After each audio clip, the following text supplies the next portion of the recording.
ദിവസം കൊണ്ട് ഭൈരവ കളക്ട് ചെയ്തത് 100 കോടിയെന്നായിരുന്നു അവകാശവാദം. എന്നാൽ ഇളയ ദളപതി വിജയ്ക്കെതിരെ ഉയരുന്ന കലാപങ്ങൾ ഈ കണക്കിലെ പൊള്ളത്തരമാണ് പുറത്തു കൊണ്ടുവരുന്നത്.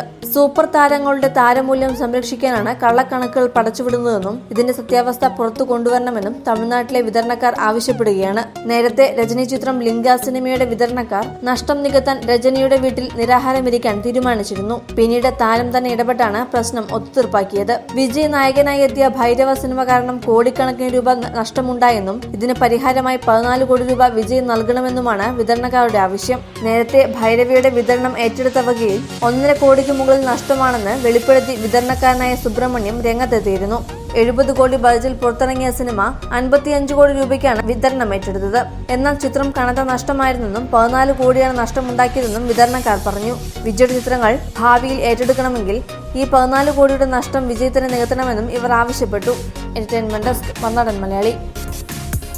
കൂടുതൽ വാർത്തകൾക്കും വിശേഷങ്ങൾക്കുമായി ഞങ്ങളുടെ ചാനൽ സബ്സ്ക്രൈബ് ചെയ്യുക.